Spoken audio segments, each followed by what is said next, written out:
Vamos louvar aquele que merece. E as palmas.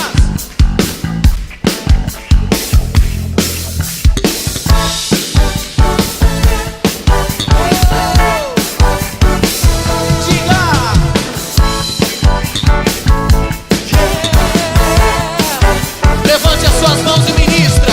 Quero ver a mão do Senhor tocar em teu viver. Pegue as suas mãos e ministra. Quero ver a mão do Senhor tocar em teu viver. Quero ver a mão do Senhor tocar em teu viver. Levante as suas mãos aí, meus amados, e declara: quero ver a mão do Senhor tocar em teu viver. Não se desespere, não se entregue assim, pois existe um Deus que cuidará de ti. Todo esse sofrer, diga isso, logo vai ter fim. Deixe tua vida Cristo dirigir. Ele quer te dar a vitória, quer também te libertar. Abre o coração nessa hora, sua vida vai mudar. Quero ver a mão do Senhor tocar em teu viver. Ministra aí, Ministério Betel. Quero ver a mão do Senhor tocar em teu viver. Quero ver a mão do Senhor tocar em teu viver. Quero ver a mão do Senhor tocar em teu viver. E as palmas louve ao Senhor.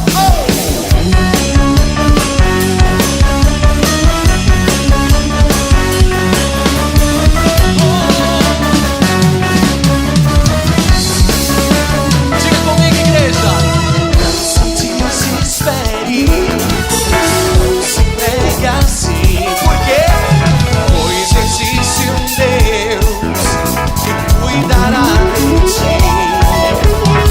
Todo esse sofrer logo vai ter fim. Deixe sua vida Cristo dirige. Ele quer te dar a vitória, quer também te libertar. Abre o coração nessa hora, sua vida vai mudar. Quero ver a mão do Senhor tocar em teu viver. Ministro que está atrás de você, declara: quero ver a mão do Senhor tocar em teu viver. Saia do seu lugar e ministre sobre a vida do teu irmão.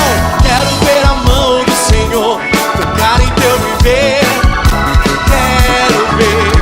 Quero ver a mão do Senhor tocar em teu viver. Ó, quão bom e quão suave é que os irmãos vivem em união, amém? Então sai do teu lugar. Eu quero que você cumprimente pelo menos 10 irmãos que você não conheça e diga assim: meu irmão, eu te amo em Cristo Jesus. Vamos lá! Ei! Quero ver a mão do Senhor tocar em teu viver. Sai do teu lugar e cumprimente teu irmão. Quero ver a mão do Senhor tocar em teu viver. Declara isso na vida dele. Quero ver a mão do Senhor tocar em teu viver. Quero ver a mão do Senhor tocar em teu viver. Não se desespere, não se desespere, não se entregue assim, pois existe um Deus que cuidará de ti. Todo esse sofrer logo vai ter fim.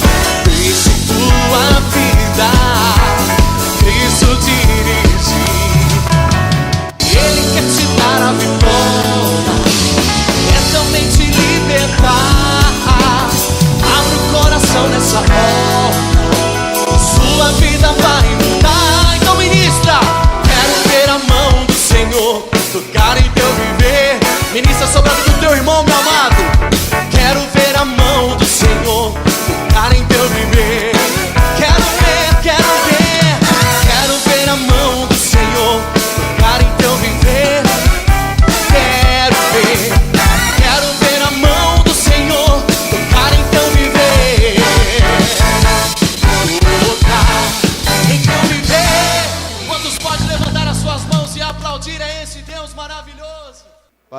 irmãos?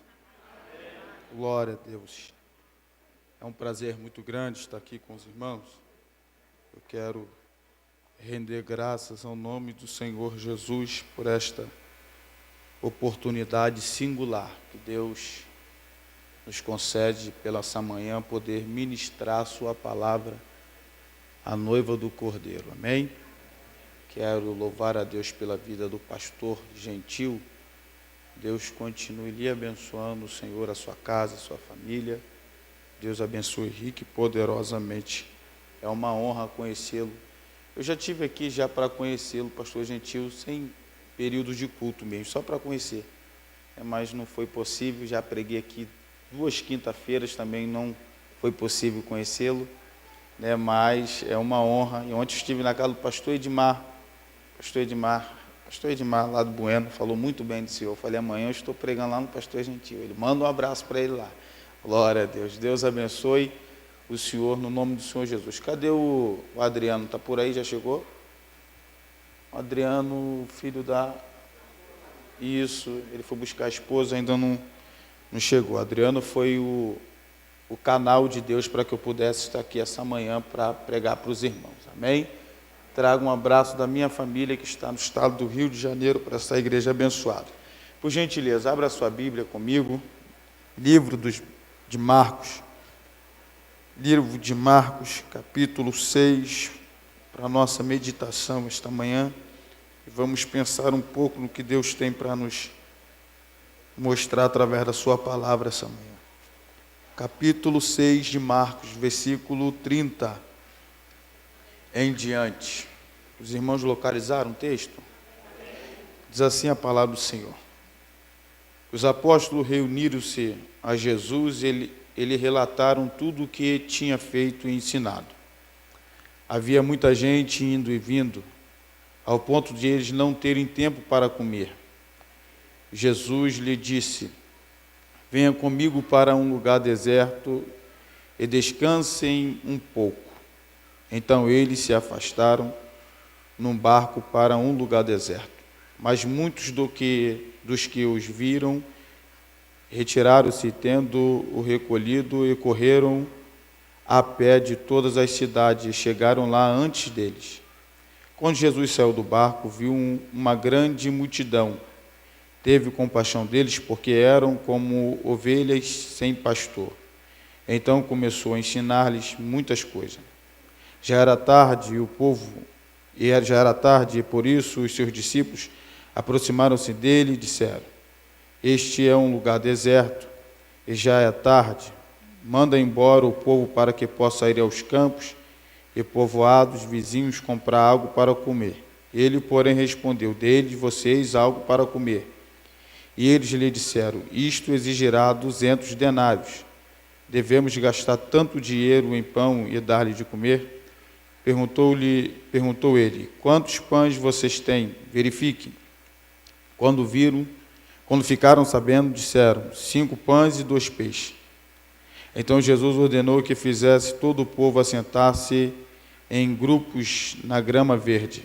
Assim eles se assentaram em grupos de 100 e de 50, tomando 5 pães e 2 peixes, e olhando para o céu, deu graças e partiu os pães, e em seguida entregou aos seus discípulos para que os servissem ao povo. E também dividiu 2 pães entre todos eles. Todos comeram e ficaram satisfeitos. E os discípulos recolheram 12 cestos cheios de pedaços de pães e de peixe. Os que comeram foram 5.000 homens e fora criança. Irmãos, esse texto aqui é um texto bem familiar da igreja. O livro do nosso irmão Marcos é um livro que ele é marcado por ser muito breve. Marcos não foi discípulo de Jesus. Marcos foi discípulo de Pedro. Então o que Marcos escreve aqui é um resumo, posso lhe dizer assim. É uma sinopse de tudo aquilo que Pedro, que foi o apóstolo que andou com Jesus, discípulo, apóstolo, passava para Marcos, Marcos absorvia tudo aquilo, e Marcos faz a sua escrita. Mas existem vários detalhes que Marcos ele nos apresenta, fora outros evangelistas, conhecido Mateus, Lucas. O texto vai dizer que Jesus havia, no capítulo 6, dado uma ordem aos seus 12 discípulos, que fossem de 2 em 2, e a Bíblia fala que o Senhor havia lhe dado poder sobre os demônios.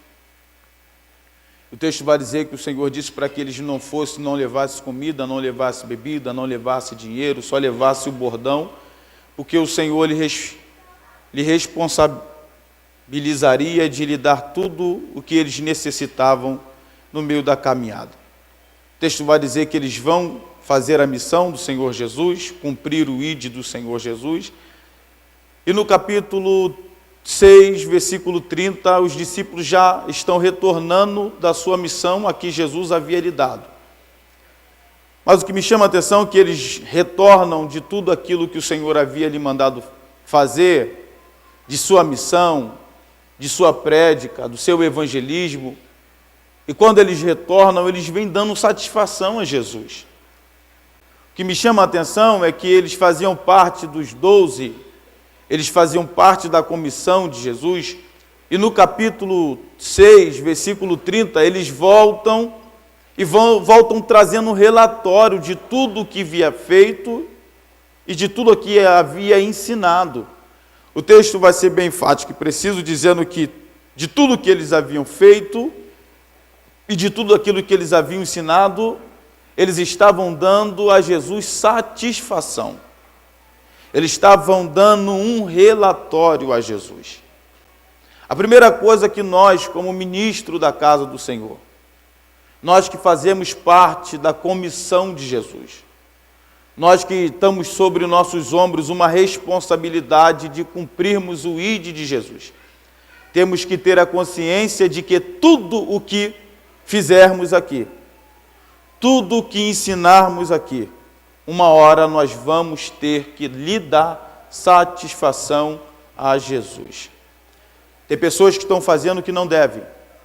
Existem pessoas que estão ensinando o que não pode, esquecendo que uma hora vai ter que prestar conta para Jesus. Tudo o que eu faço, tudo o que eu ensino. Tem gente que está ensinando coisas que não se deve ensinar. Tem até pessoas que estão fazendo coisas que não se devem fazer, porque estão com uma autoridade da parte do Senhor. Recebeu uma autoridade da parte de Deus. Eu estou falando aqui, eu não estou falando só para pastor, não estou falando para pregador, estou falando para nós, servos do Senhor. Eu, você, nós servos, estamos com a incumbência de levar a palavra do Senhor, de pregar a verdade do Senhor. Desde o momento que você omite de pregar a verdade do Senhor, você tem que ter a consciência também que você vai ter que prestar conta. Desde o momento que você não cumpre com a sua vida de integridade diante de Deus, você tem que ter a consciência de que uma hora você vai ter que prestar conta. Porque o texto diz que eles prestaram conta de tudo o que fizeram e de tudo o que ensinaram. Você pode fazer o que quiser, mas uma hora você vai prestar conta. Você pode ensinar o que você quiser, mas uma hora você vai prestar conta. Eu sou de uma época, irmão, que hoje está meio diferente. Sou até jovem. Mas antigamente existiam muitas coisas que não podia. Hoje já pode. Existia muitas coisas que não se fazia, mas hoje se faz. Porque a ideia que nós temos hoje é de um evangelho elitizado. Não é isso? A ideia que nós temos hoje é de um evangelho moderno. Não é isso? Mas a Bíblia é Bíblia em qualquer lugar. A Bíblia é Bíblia independente do tempo que se passa. E existem pessoas que estão renovando as suas mentes, mas não uma renovação de espírito. Não é uma renovação da alma, é renovação de mente. E tem pessoas que têm atraído coisas para dentro da casa do Senhor que não se pode. Tem pessoas que estão abrindo legalidade para coisas dentro da casa do Senhor que não se abre. Ainda na casa do Senhor convém santidade. E uma hora eu que estou aqui assumindo esse altar, se eu chegar aqui e não falar a verdade como a Bíblia manda, eu vou ter que prestar conta ao Senhor uma hora. Se qualquer um que está aqui subir em cima desse altar e não pregar a verdade para a noiva do Cordeiro, uma hora eu vou prestar conta. Eu posso falar na minha classe, tem muitas pessoas da minha classe como pregador, que quando chega em cima do altar, para ele não perder a porta, para ele não perder a oportunidade com medo de voltar, ele deixa de falar a verdade. Mas só que uma hora, eu e você e todos que estão com a incumbência de pregar o Evangelho vai ter que prestar contas ao Senhor. Aleluia. Glória a Deus. Aleluia. Então eu prefiro aqui dizer para você a verdade e cumprir o ID do Senhor com excelência, do que chegar aqui e dizer mentira para você, porque eu sei que uma hora o anjo do Senhor, o Todo-Poderoso, ele vai cobrar de mim. Diga para esse irmão que está ao seu lado, diga para ele assim, fala para ele assim, uma hora eu e você vamos ter que prestar conta de tudo que fazemos e de tudo que pregamos. Então diga para ele, fale a verdade, custa o que custar. Oh, glória a Deus. Aleluia. Escute isso aqui, irmãos, o texto vai dizer que Jesus agora, ele chama os discípulos para o deserto para descansar, porque eles viram que a prédica dos discípulos demoraram alguns dias. Foram durante alguns dias de pregação, cansaço físico, mental, psicológico, né? Então Jesus agora, ele conhece e reconhece que os seus servos, os seus súditos, os seus discípulos são seres humanos e precisavam de descansar. Mas olha para onde que Jesus convida eles para descansar, para o deserto. Irmão, quando fala de deserto, fala lugar de tormenta. Quando você fala de deserto, você associa logo a prova. Deserto associa logo a luta. Deserto associa logo a tribulação. Mas o texto vai dizer que Jesus convida os discípulos para o deserto para o quê? Descansar. Porque deserto com Jesus não é lugar de prova. Deserto com Jesus não é lugar de tribulação. Deserto com Jesus vira lugar de descanso. Oh, glória a Deus. Aleluia. O deserto com Jesus vira um manancial de águas. E o texto vai dizer que quando Jesus está indo em direção ao deserto, a multidão enxerga Jesus dentro de um barco junto com os discípulos. E que a multidão vai fazer? Vai a pé. Vai a pé atrás de Jesus, porque eles precisavam do milagre. Meu amigo, minha amiga, o texto não diz que Jesus fizeram o convite à multidão, não. O texto não diz que a multidão dependia de um carro para eles receberem o milagre deles e ir até Jesus, não. O texto diz que quando eles viram Jesus indo, a Bíblia diz que eles foram a pé, sem receber convite, sem bicicleta, sem carro, sem ônibus, sem veículo. E o texto vai dizer que a fome deles era tão grande para o milagre, a necessidade deles era tão grande por um milagre, que Jesus andando de barco e eles andando a pé chegaram primeiro do que Jesus. Olha aí um negócio desse. E o texto diz que, o texto não vai dizer que eles receberam o convite. Jesus não convidou ninguém, não. O texto não diz que eles dependiam do carro para ir, não. Porque tem gente que precisa do milagre, mas só fosse o carro passar na porta da casa dele para buscar ele. Não depende de milagre, não precisa de milagre. Tem gente que precisa do milagre, mas se eu só vou, Se você vir aqui em casa e me buscar aqui tal hora, aí eu vou. Não precisa de milagre, não. Quem precisa de milagre, não dá seus pulos. Não tem carro, eu vou a pé. Carro quebrou, eu vim de bicicleta. Aleluia! Glória a Deus! Aleluia!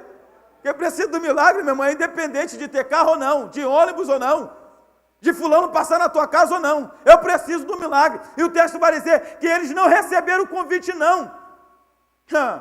Se fosse por um culto, vamos pensar que Jesus ia fazer um culto no deserto? Eles foram para o culto sem ser convidados. Entraram de penetra no culto de Jesus. Mas eles não queriam nem saber. Glória a Deus. Porque quem precisa do milagre não precisa de convite. É só saber onde Jesus está, ele está lá também. Oh, glória a Deus. Aleluia. Quem precisa de milagre não precisa do telefone tocar para dizer, oh, hoje é domingo, tem culto lá. Quem vai estar pregando é o pastor gentil. Não precisa disso não. Quem precisa do milagre não precisa de convite. Ele vem para o culto de penetra, mas ele está aqui porque ele precisa, necessita de receber um milagre. Tem gente que para vir para o culto você tem que ficar. Vamos para o culto hoje. Ele bate o pé, não vou, aí tu vai lá e, vamos, fulano. Isso precisa de milagre? Precisa não, irmãos. Precisa não. Porque precisa do milagre, o inferno pode se levantar, mas ele leva o inferno no peito. Irmão, glória a Deus. Quem precisa do milagre, o inferno pode se levantar inteiro, mas ele leva demônio, pombagira, na raça. Mas ele diz, de lá eu não saio sem meu milagre hoje. Diabo levanta da esquerda, da direita, frente de trás. Pode quem quiser falar. O marido fica atribulado, os filhos começam a ficar nervosos. Pode quem quiser se levantar. Mas hoje eu vou estar no culto. Não, se você estiver no culto, você não entra mais em casa. Eu não posso entrar dentro de casa, mas no céu eu entro. Porque hoje eu vou para o culto buscar o meu milagre. Irmãos, eu estou falando de uma multidão que não foi convidada e que foi a pé. Oh, e tem gente que você passa de carro na casa dele e ele não quer vir para o culto? Irmão, cada um sabe onde o calo aperta, né? Não é amarrado, né, irmão? Como é que pode um negócio desse? A multidão foi a pé e mostrou para Jesus que tinha vigor, hein? Porque chegaram primeiro do que Jesus lá. Quando Jesus chegou lá, eu acredito que os discípulos ficaram meio nervosos. Porque Jesus levaram eles para descansar. Quando eles chegaram lá, a multidão já estava lá. E Jesus não podia despedir o povo sem alimento, sem palavra. Tanto é que Jesus falou para os discípulos, disse assim, dá de comer. Olha o que os discípulos disseram para Jesus, dá de comer como? Como é que eu vou dar de comer para esse povo? O lugar é deserto, a hora já é avançada. Vou vender 200 denários aí para dar de comida para esse povo todo? Jesus falou, dá teus pulos, meu filho. Tu não é ministro? Tu não é pregador? O povo quer pão. Obreiros, pregador tem que dar seus pulos. Dá o teu jeito, meu irmão. Vai catar pão. O povo quer pão, o povo não quer saber não, o povo está aí, o povo quer pão. O povo não quer saber se tu teve um dia tribulado. Não quer não. Glória a Deus. O povo não quer saber se você enfrentou batalha o dia todo. Não quer saber não. O povo quer chegar aqui, abrir a boquinha e dizer, eu quero pão. É ou não é? Você não aceitou fazer parte da comissão de Jesus? Então dá seu jeito, o povo quer pão. Aí Jesus falou, dá seu jeito. Vai procurar aí, ó, onde tem pão. Eles procuraram pão e acharam pão e peixe. Aí disseram assim, Jesus, eu achei pão e peixe. Quanto tem? 5 pães e 2 peixinhos. Daqui. Aqui na mão. Jesus pegou 5 pães e 5 peixes. 5 pães e 2 peixes. Multiplicou. E o texto vai dizer que todos foram alimentados. Mais de 5.000 homens. E no final da história, ainda sobrou 12 cestos. Mas eles deram para Jesus 5 pães e 2 peixinhos. E que sobrou para eles foram 12 cestos. Quando você traz para Jesus aquilo que você possui, Ele está disposto a devolver você mais aquilo que você trouxe. Você traz 5 pães e 2 peixinhos, Ele te dá 12. Já reparou que Jesus deu um barco para Pedro, vazio. Jesus devolveu para ele 2 cheios. Porque Jesus, assim, você traz o que você tem. E Ele devolve para você mais do que aquilo que você trouxe. Era para você ter dado um glória mais alto. Glória a Deus. Oh, aleluia. A viúva, irmãos, lá de Sarepta, deu um alimentozinho, uma refeição para o profeta. O profeta falou, 3 anos e meio. Não vai faltar azeite e nem farinha. E você come 3 vezes ao dia, irmão. De manhã, tarde e noite. Se você colocar aí 3 anos e meio, ela comendo 3 refeições por dia, vê quanto que ela ganhou? Eu estava fazendo uma conta, estava dando aí uns 3.780 refeições que ela recebeu. Ela deu uma para o profeta. O profeta devolveu para ela, sabe quanto? 3.780 refeições, durante 3 anos e meio. Porque Jesus é assim, meu irmão. Você traz o que você tem. E não se preocupa não, deixa na mão dele. E no final da história, vai voltar mais para você do que você trouxe. Diga para esse irmão que está ao seu lado, diga para ele, deixa na mão de Jesus o que você possui. Fala para ele. Isso. Oh, glória a Deus. Que na mão dele ele sabe o que faz. Na sua mão você não sabe não, mas na mão dele ele sabe o que faz. Oh, glória a Deus. Aleluia. Com Jesus você dá 100 e recebe 200, irmãos. Oh, glória a Deus. É a lei da semeadura, filho. Com Jesus é assim, meu irmão. Quando você investe em Jesus, Jesus se responsabiliza em multiplicar e encher o seu celeiro de bênção. Oh, glória a Deus. Eu acredito que o discípulo olhou para Jesus e falou assim, eu quero ver o que ele vai arrumar desses 5 pães e 2 peixinhos. Eles não sabiam, meu irmão, que com Jesus, 5 pães viram uma padaria. E 2 peixes viram uma peixaria. Oh, aleluia! Dá glória, irmão, dá glória para Jesus. Eu estou dizendo que haverá uma multiplicação abundante de Deus sobre a tua casa. Oh, aleluia! É só você colocar o pouco na mão de Deus.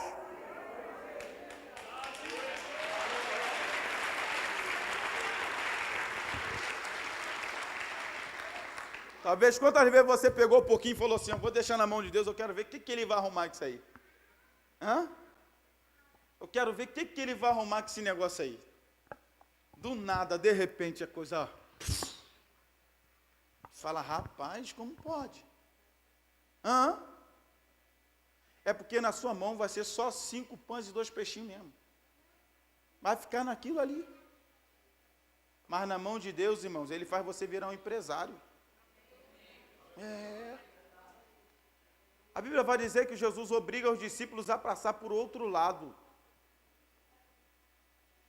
Entra dentro do barco enquanto ele despedia a multidão. Jesus despedia a multidão, depois de pregar.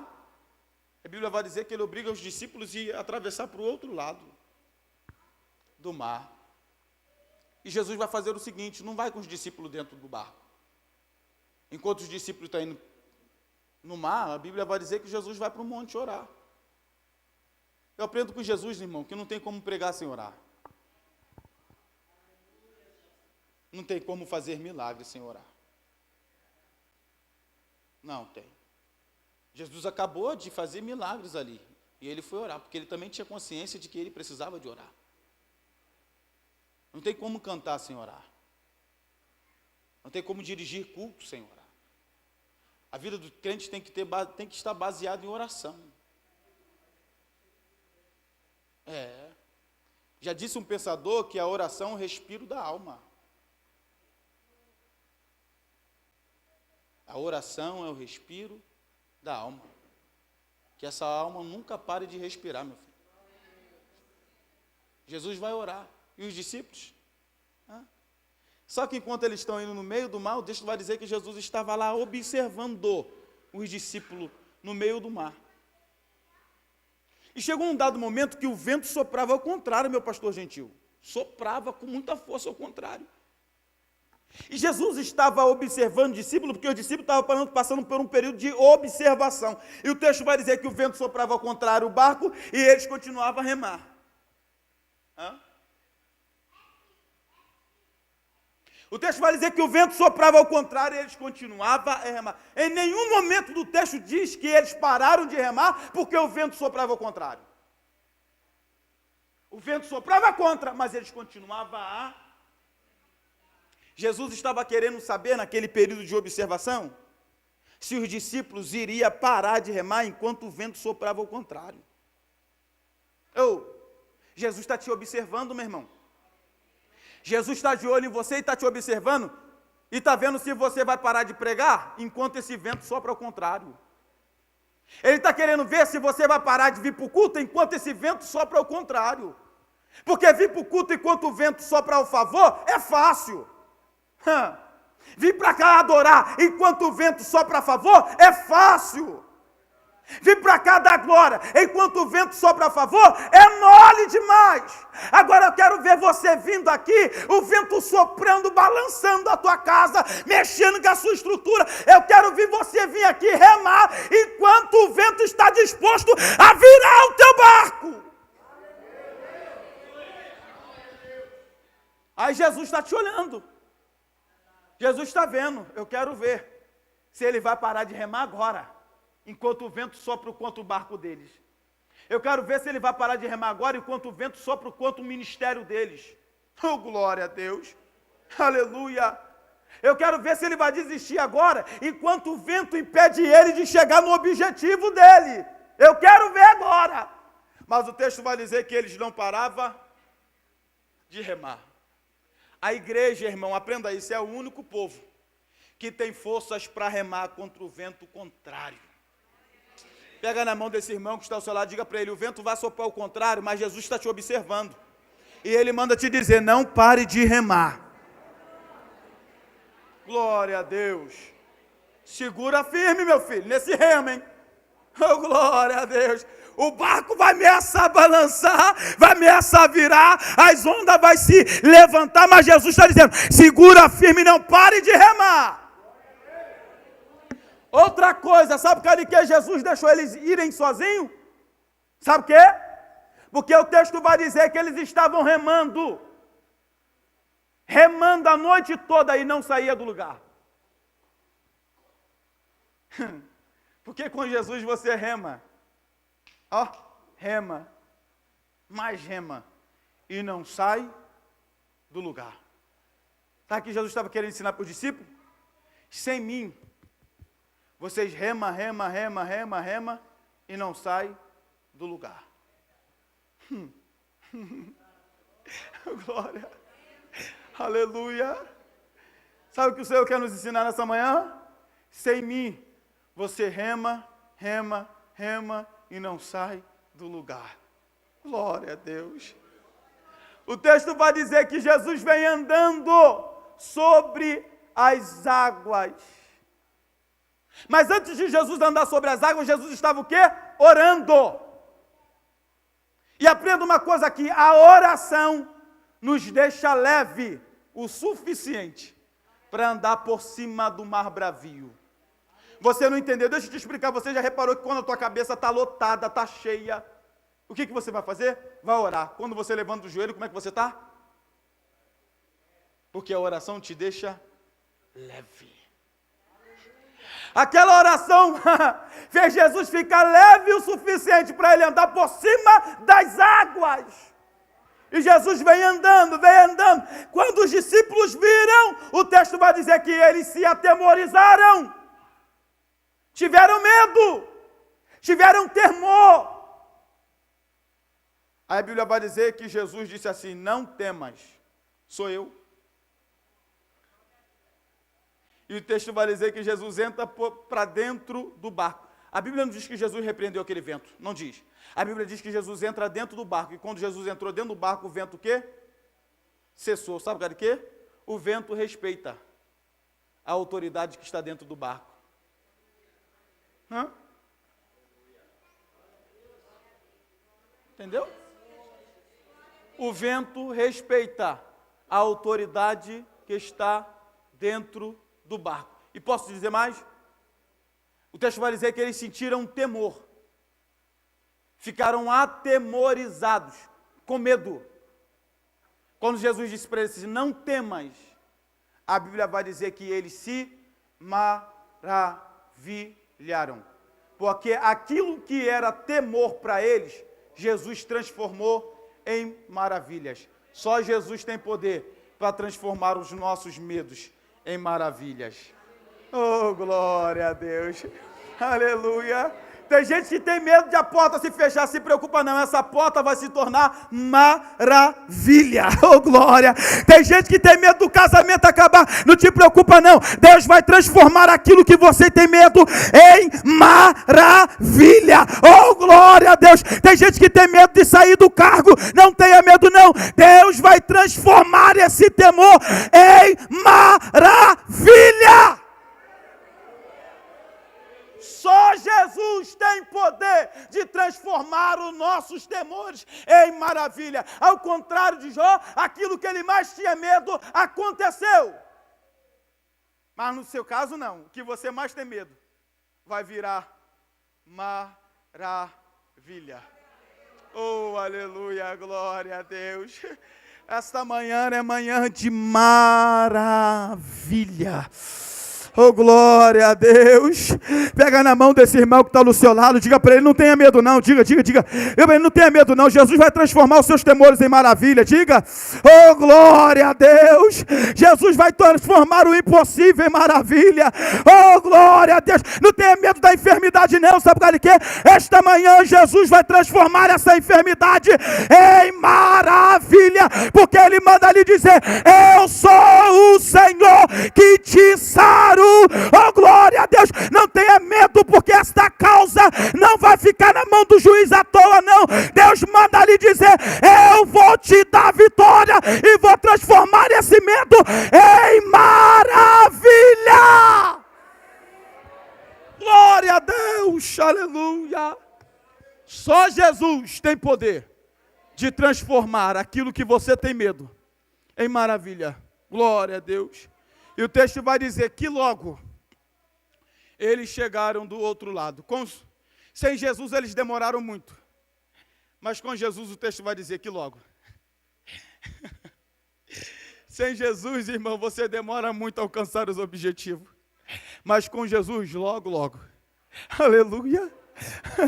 O texto vai dizer que sem Jesus eles remava e não saía do lugar. Jesus entrou dentro do barco e o texto vai dizer, e logo chegaram do outro lado. Oh, aleluia. Diga para esse irmão que está ao seu lado, convida Jesus para esse barco, convida, porque logo as coisas vão começar a acontecer, a empresa vai bombar, o filho será liberto, o marido será salvo, casamento será restaurado, logo. Não vai demorar muito, você vai receber uma notícia aí, que o milagre aconteceu, e aquilo que você mais temia, Deus transformou em maravilha. Oh, diga para esse irmão que está ao seu lado, tem maravilha de Deus para essa manhã para você. Oh, glória a Deus. Que Deus possa te abençoar. Pastor Gentil, obrigado pela oportunidade, viu?